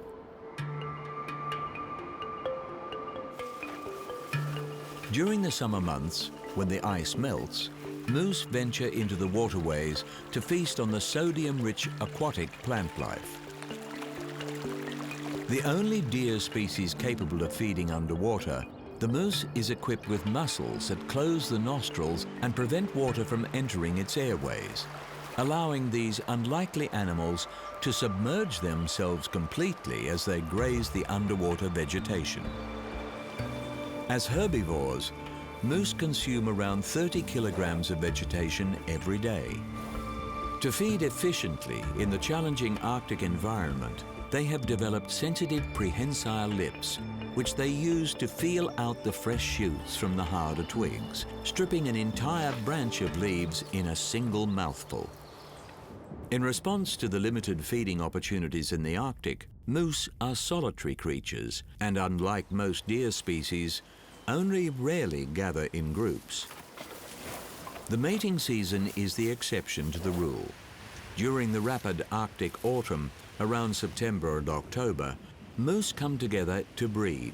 Males compete for access to females, displaying their spectacular antlers to advertise their virility and locking horns to fight for supremacy. Calves are born after 8 months of gestation and grow quickly, able to outrun a human by the time they are just 5 days old. Although they will not reach sexual maturity for 5 years, they will leave their mothers when the next mating season comes around.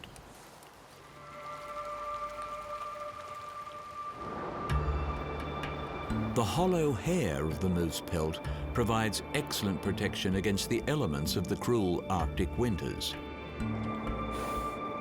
Mature bulls will shed their horns for added energy conservation, often consuming the velvet fur that covers them for the nutrition it provides. Regrowing in spring, antlers take around 4 months to fully develop, making them one of the fastest growing animal organs. Throughout the winter, the moose's wide hooves are used as snowshoes. assisting these heavy animals across the soft snow. They can also be employed in digging, scraping snow cover away in order to feed on the mosses and lichens beneath. But despite their resourcefulness, not all will endure the 9-month-long Arctic winter. For all their size, moose are surprisingly nimble creatures and are more than capable of defending themselves against their predators in the Arctic. Despite a history of intense hunting that drove one subspecies to extinction, the moose remains a hardy and widespread species whose global population is increasing.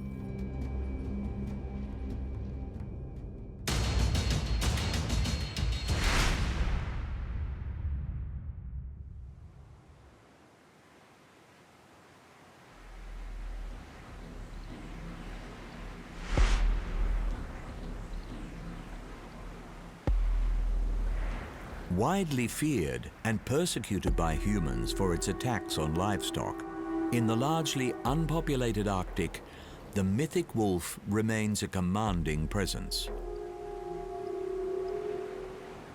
Once among the world's most widely distributed mammals, wolves occupied many habitats across the globe, from deserts to the Arctic tundra. In the face of deliberate eradication campaigns, today the Arctic stands as an enduring stronghold of the wolf. Here, a range of subspecies cohabitate, including the white-coated Arctic wolf. The largest members of the dog family, wolves are closely related to domestic canines. But genetics is one thing and behavior another, and the untamed wolf has an arsenal of adaptations to life in the Arctic wild. Preferring to target the vulnerable members of prey, animals such as deer and moose, wolves hunting as a pack or individually are capable of taking down species far larger than themselves. In the harsh Arctic environment, even the best hunters can go a long time between kills. And to make the most unreliable feeding opportunities, wolves will gorge on their victims, consuming nearly 20% of their body weight in a single feeding.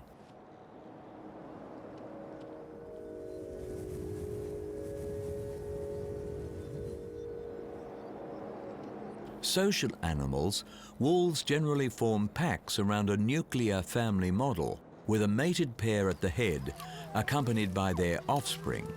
With around 5 to 11 members, generally only the alpha pair of the pack are permitted to breed. With the breeding pair usually working the hardest during pack hunts, when a kill is made, they will eat first, feeding on the nutritionally rich organs so that they can continue producing healthy pups.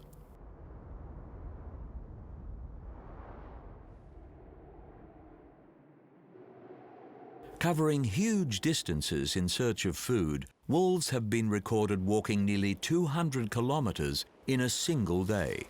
Equipped to contend with the challenging conditions of the Arctic, even when traveling over ice and snow, wolves are able to maintain the temperatures of their footpads just above the tissue freezing point. With longer legs than other canines and enlarged front paws, wolves can move efficiently even when faced with deep snow.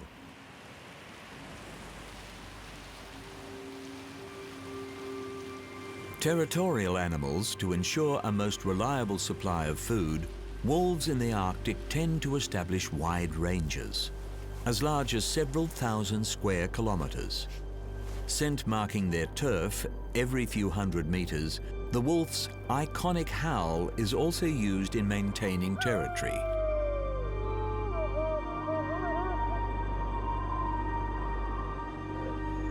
Fiercely defending their borders, territorial fights between rival packs are one of the major causes of wolf deaths in the wild.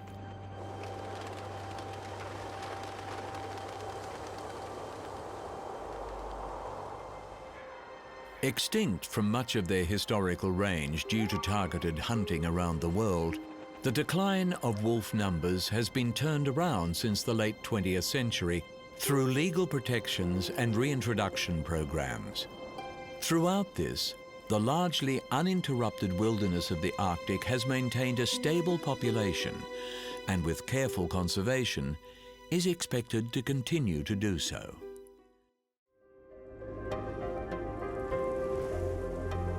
In the Arctic, looks can be deceiving, and while outwardly hostile to life, this unique polar environment is alive with an intriguing array of specialized inhabitants.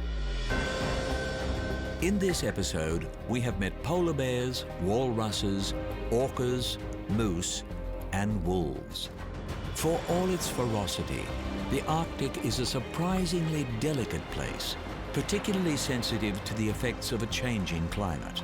And with one of the most potent greenhouse gases, methane, stored in the Arctic's permafrost, the loss of ice cover here would accelerate the effects of global warming, a tipping point from which the Earth would be unlikely to recover.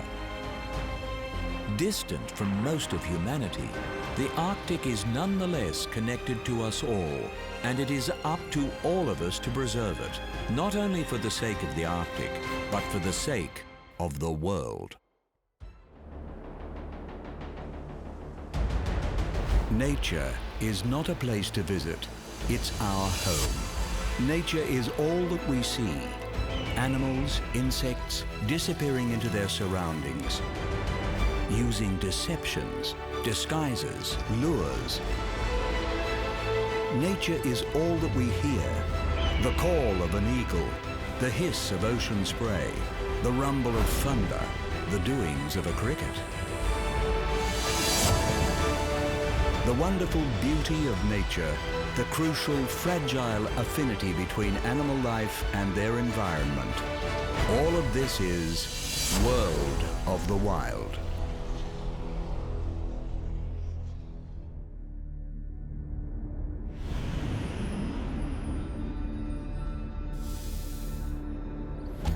The vast plains of central North America. With trees few and far between, this is a rolling landscape dominated by grasses and herbaceous plants. The word prairie comes from the French, meaning meadow. But despite what the name suggests, this is hardly a tame environment. In this exposed landscape, there is nowhere to hide, and the wildlife is tested by scorching summers and frozen winters. In this episode, we examine bison, red foxes, wild horses, bald eagles, and pronghorns.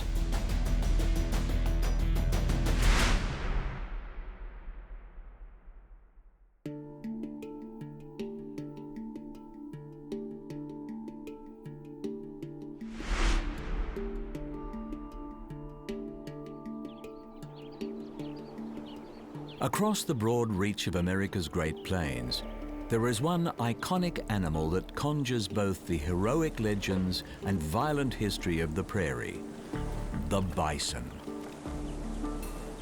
The largest land animal in the Americas, the bison is often referred to as buffalo, due to their resemblance to their bovid cousins in Africa and Asia.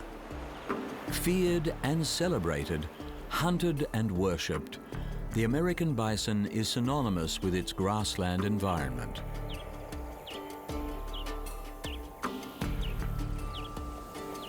Standing around 6 feet tall at the shoulder and weighing over a ton, the burly bison is equipped to contend with the wolves and bears that share its prairie habitat.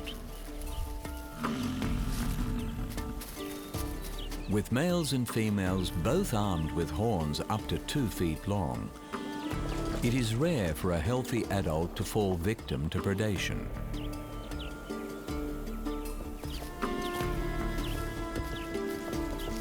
For all their size, bison can move with surprising speed, capable of maintaining a lumbering gallop over the wide open expanse of the plains, They can also reach charging speeds of over 60 kilometers an hour, 3 times faster than humans.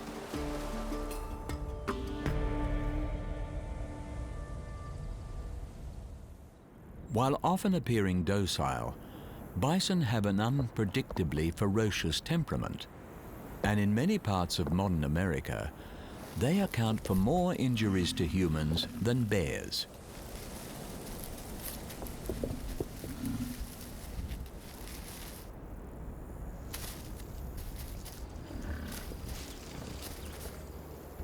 Sheltered by the nearly 5,000-kilometer length of the Rocky Mountain Range, the mid-continental location of the American prairie is far from the moderating effects of the ocean and experiences wide fluctuations in temperature. Enduring hot, humid summers and cold, frozen winters, the bison stands exposed year-round.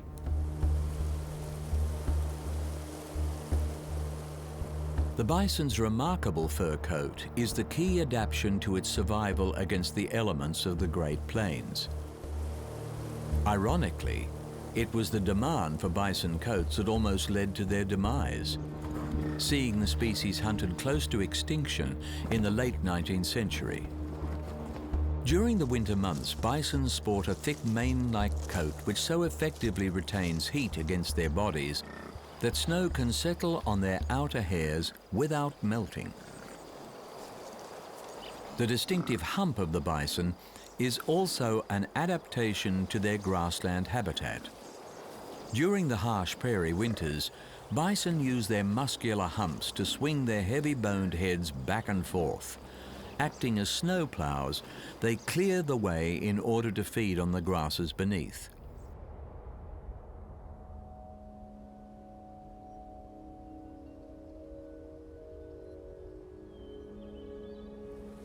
Once roaming the huge expanse of the American prairie in their tens of millions, during the 1800s, bisons were tragically overhunted for their meat and hides, taking the species to the brink of extinction.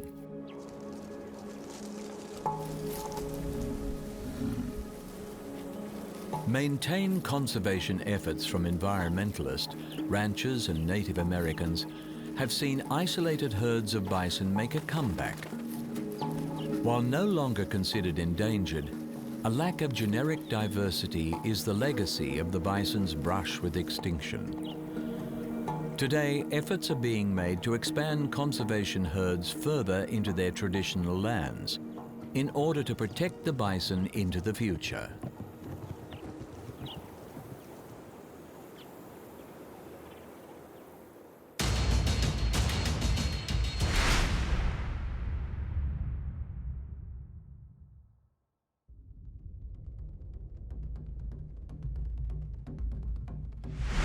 Grasslands are among the world's least protected environments, and the American prairie is no exception. These open plains are not only exposed to the full force of harsh weather conditions, but also to the rapid changes being imposed by an ever-expanding human population. To survive here takes intelligence and resourcefulness. With its legendary reputation for cunning, the red fox is more than up to the task. Although the red fox is the largest of the fox family, it remains a lightly built creature. As such, the fox is vulnerable to other stronger prairie predators, including wolves, coyotes, and eagles. But the fox's light build grants it a nimbleness that it turns to its advantage. Fast and agile, foxes are capable of leaping obstacles over 2 meters in height and are also adept swimmers, employing their versatility both in their own hunts and in escaping other hunters. The fox family unit is an important part of their success in the wild. The responsibility for looking after the young is shared between the parents and the older children, reinforcing social bonds while allowing the parents the time they need to hunt and provide.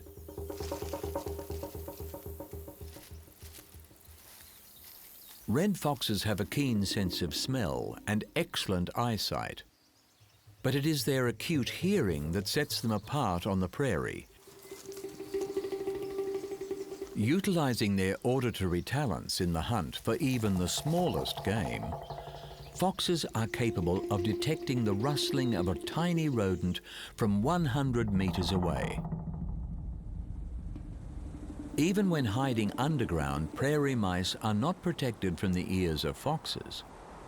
Listening through layers of soil or snow, foxes can determine the location of their unseen prey before launching their distinctive pounce attack.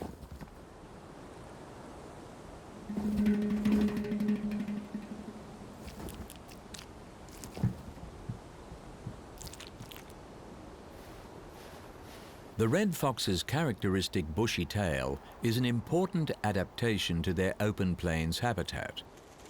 Not only does it assist in balance, it also aids in protecting them against the elements. While foxes inhabit burrows during mating periods, for the most part they sleep in the open. During the harsh winter months on the prairie, temperatures regularly drop below freezing.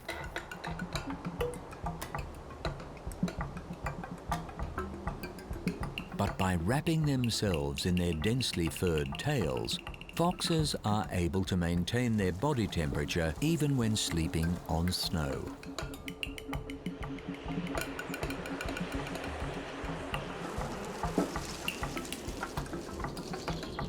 Primarily feeding on small prairie animals such as rabbits and rodents, when game becomes scarce, foxes can easily switch their carnivorous diet to an omnivorous one, targeting plants, berries, and insects. Foxes are also forward planning, storing food to see them through the lean times. And by managing multiple small cache across their territories, foxes protect themselves against catastrophic losses from raiding animals. Incredibly adaptable creatures, the fox is able to adjust to environmental changes in a way that few other animals can match.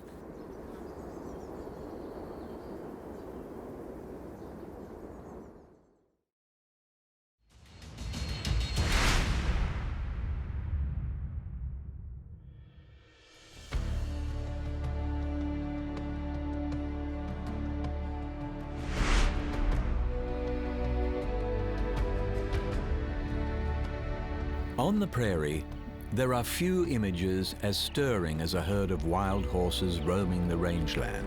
Considered living symbols of the pioneering spirit of the West, the history of this animal and its connection with the landscape goes back much further.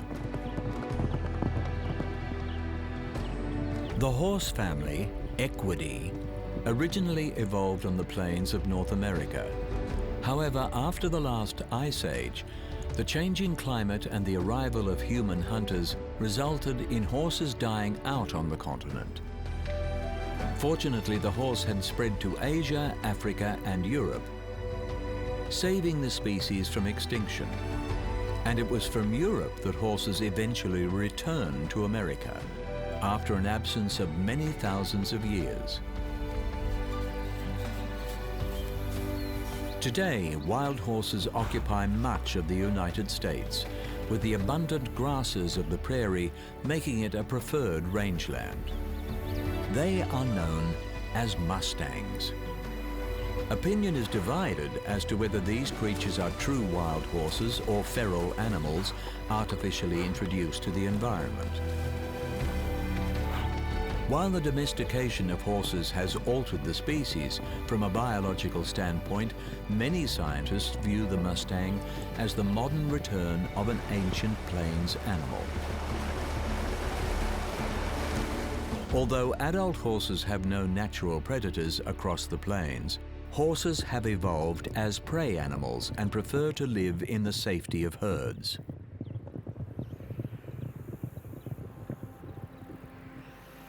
Males compete for mating rights with females, and herds tend to consist of a dominant stallion with a harem of mares and their young. Across the open prairie, mustangs are known to look after their injured herd members and are able to live long lives of around 25 years in the wild. On the American grassland, wild horses are in conflict for grazing areas with domestic cattle.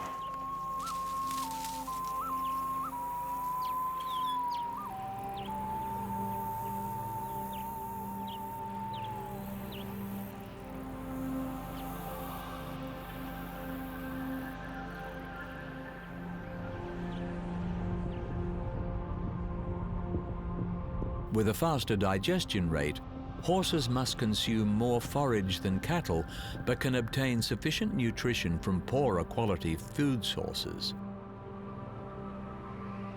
thus surviving in areas where cattle would starve.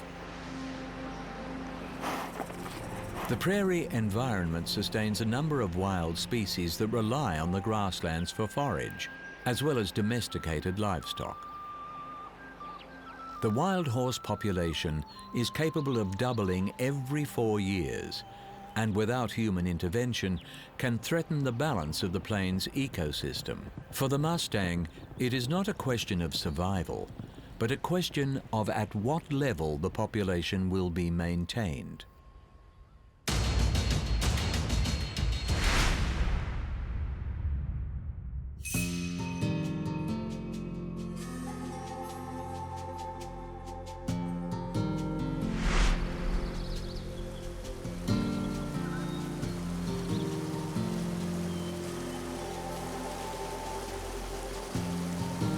From above, the true scale and immensity of this grassland environment becomes apparent. Ruling the skies above the prairie is the symbolic animal of the United States of America, the bald eagle.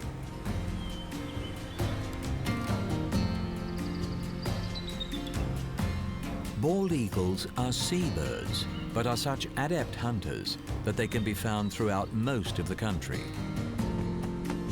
Here on the inland plain, tree cover is limited, so few eagles can nest on the prairie. Instead, they use their uninterrupted view of the landscape to hunt land-based prey.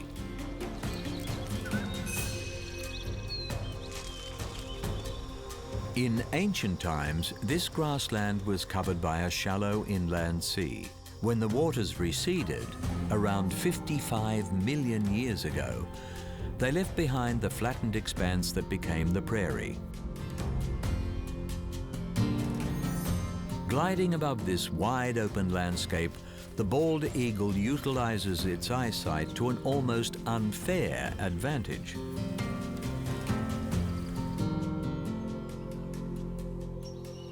With eyes almost as big as humans, the bald eagle is thought to see the world with a sharpness at least 4 times better than ours.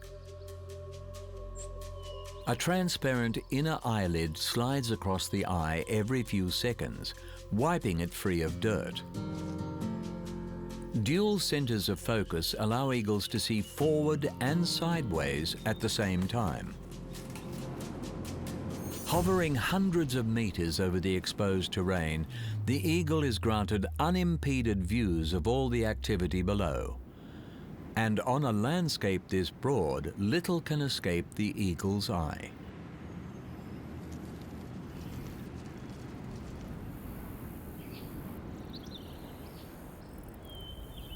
As seabirds, bald eagles subsist primarily on a seafood diet, and even in inland environments, they keep a close watch on the groundwater for signs of fish.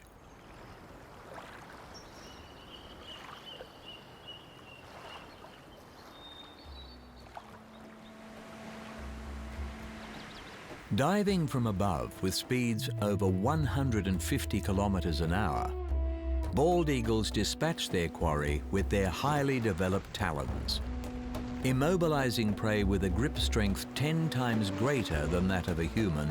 The bald eagle finishes the job by sinking its hind claws into the victim's vital organs.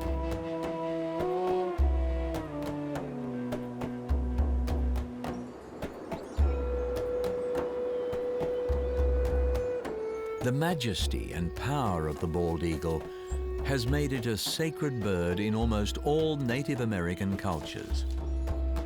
For the Plains Indians who inhabit the prairie region of the United States, the bald eagle features prominently in their ceremonial Sundance.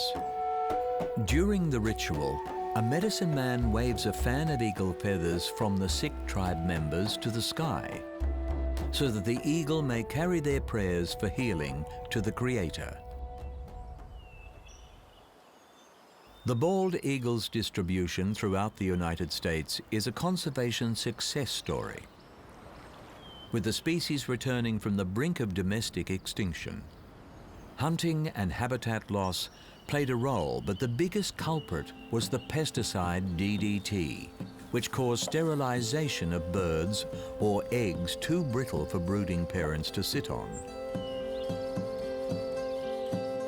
A coordinated conservation effort across North America, as well as the banning of DDT, prevented the birds from disappearing from the United States altogether.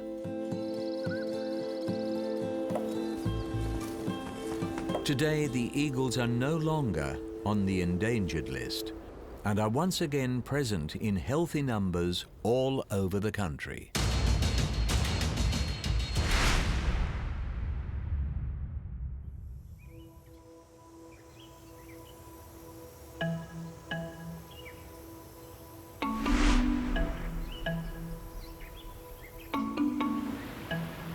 In the world of the wild, survival of the fittest is a fact of life. Here on the open plains of the prairie, one species has taken this motto quite literally.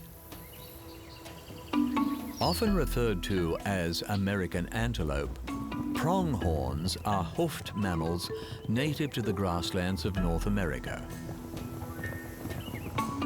But despite their antelope-like appearance, pronghorns are actually more closely related to giraffes.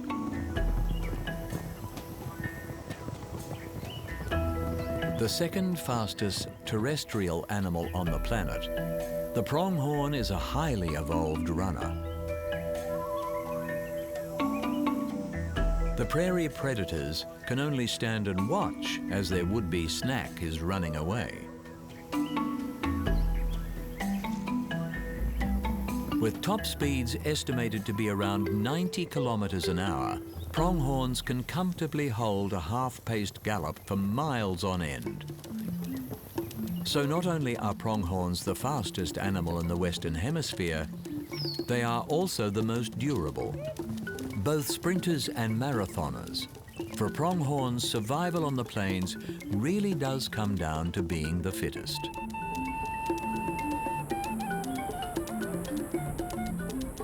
The fleet-footed pronghorn has a range of adaptations that allow for such speed across the expansive terrain of the prairie.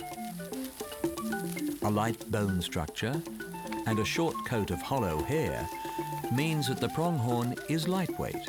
Cushioned toes on their hooves act as shock absorbers, and an enlarged heart, lungs and windpipe allow extra air to be taken into the body while running.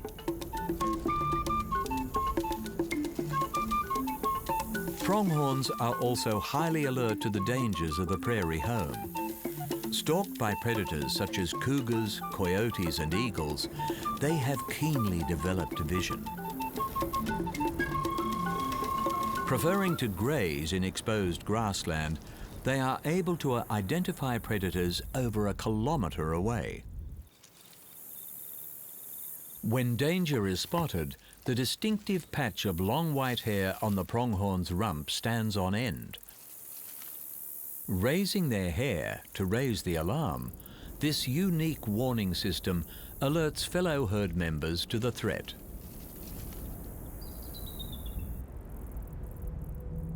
The question of why the pronghorn is so much faster than the carnivores that roam the prairie has puzzled researchers. Being able to outrun your pursuers is one thing, but leaving them this far behind seems excessive. The answer lies in the distant past. Fossilized remains of an extinct cat species known as the American cheetah has led researchers to believe that around 10,000 years ago, the prairie was home to much faster carnivores. The hypothesis is that the pronghorn evolved its speed in response to these super-fast cats. And while the American cheetah is long extinct, the pronghorn continues to run without rival on the modern prairie.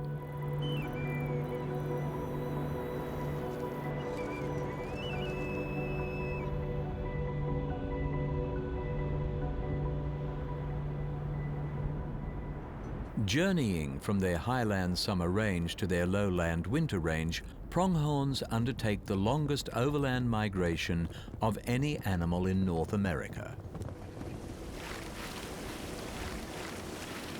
Close to 250 kilometers each way, this epic trek in search of feeding grounds is testament to the endurance of these remarkable athletes. Preserving wildlife corridors across such a vast landscape is challenging, but to protect a migrating animal, it is vital to protect its migration route.